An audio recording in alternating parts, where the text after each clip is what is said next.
कहानी शुरू होती है 22 नवंबर 2008 को पाकिस्तान का कराची शहर। सुबह के करीब 8 बज रहे थे। शहर अपनी रफ्तार पकड़ रहा था, लेकिन एक गुप्त जगह पर 10 नौजवान अपनी आखिरी तैयारी कर रहे थे। ये कोई आम मछुआरे नहीं थे। इनके पास वो ट्रेनिंग थी जो सिर्फ एलीट कमांडोज को दी जाती है। अजमल कसाब और उसके 9 साथी। इनके दिमाग में सिर्फ एक ही मकसद भरा गया था, जिहाद के नाम पर कत्लेआम। उन्हें विदा करने के लिए लश्कर तैयबा का कमांडर जकीउर रहमान लखवी खुद वहाँ मौजूद था। उन्हें जो हथियार दिए गए थे वो किसी छोटे युद्ध के लिए काफी थे। AK-47 राइफल्स, ग्रेनेड्स, RDX और सबसे जरूरी चीज GPS डिवाइस और सैटेलाइट फोन। उन्हें निर्देश साफ थे, कोई सबूत नहीं छोड़ना है, किसी से बात नहीं करनी है और सीधे अपने टारगेट पर हिट करना है। वो 10 लोग एक छोटी नाव में बैठते हैं और कराची से निकलकर गहरे समंदर में खड़ी एक बड़ी पाकिस्तानी बोट अल हुसैनी की तरफ बढ़ाते हैं। यहीं से शुरू होता है वो समुद्री सफर जो आगे चलकर खून से लिखा जाने वाला था। अल हुसैनी यह वो मदरशिप थी जो उन्हें भारतीय सीमा के करीब ले जाने वाली थी। सफर लंबा था और समंदर खामोश नहीं था।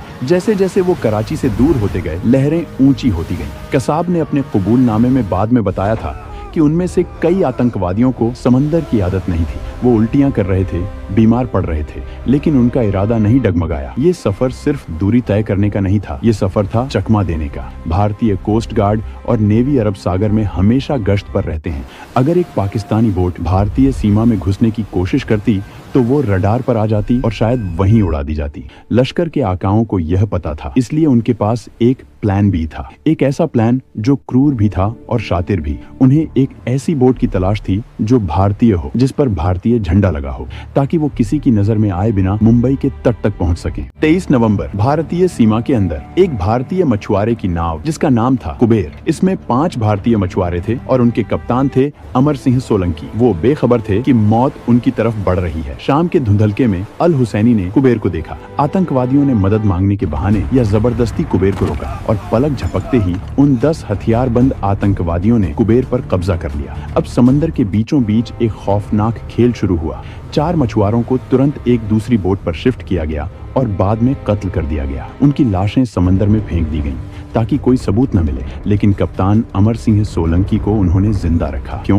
क्योंकि इन आतंकवादियों को GPS चलाना तो आता था, लेकिन समंदर के मिजाज और भारतीय रास्तों की असली समझ सिर्फ एक अनुभवी मछुआरे को ही हो सकती थी। सोलंकी को गन पॉइंट पर मजबूर किया गया कि वो उन्हें मुंबई की तरफ ले जाए। अब वो पाकिस्तानी नाव अल हुसैनी पीछे छूट चुकी थी और वो 10 आतंकवादी एक भारतीय नाव कुबेर पर सवार होकर भारतीय झंडे के नीचे मौत बनकर मुंबई की तरफ बढ़ रहे थे। सफर के अगले 2 दिन बेहद तनावपूर्ण थे। 500 से ज्यादा नॉटिकल मील का सफर। कुबेर अब मुंबई के बहुत करीब पहुंच चुकी थी। 26 नवंबर की शाम आ चुकी थी। मुंबई की रोशनियां अब क्षितिज पर दिखने लगी थीं। अब अमर सिंह सोलंकी की जरूरत खत्म हो चुकी थी। आतंकवादियों के लिए वो अब सिर्फ एक खतरा थे, एक गवाह थे। कसाब और उसके साथियों को निर्देश मिले थे, कोई गवाह जिंदा नहीं बचना चाहिए। और फिर मुंबई के तट से बस कुछ ही मील दूर कुबेर के इंजन रूम में अमर सिंह सोलंकी की बेरहमी से हत्या कर दी गई। उनका गला रेत दिया गया।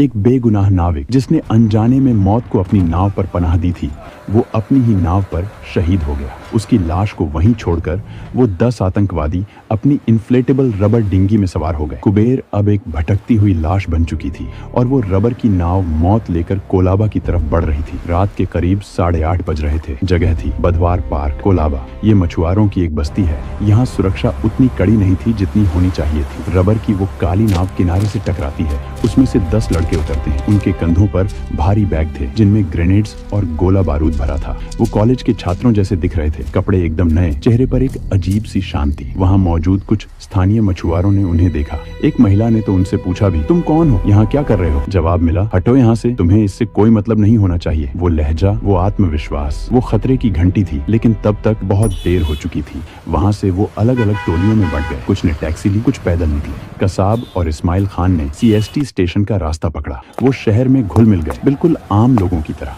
किसी को अंदाजा नहीं था कि जिस हवा में वो सांस ले रहे हैं उसमें बारूद की गंध घुल चुकी है। वो 16 मिनट का सफर जो उन्होंने नाव से किनारे तक तय किया, उसने अगले 60 घंटों के लिए मुंबई को नर्क बना दिया। यह भारत की सुरक्षा में हुई अब तक की सबसे बड़ी चूक थी। समंदर जो मुंबई की ढाल था, उस रात वही उसकी सबसे बड़ी कमजोरी बन गया था।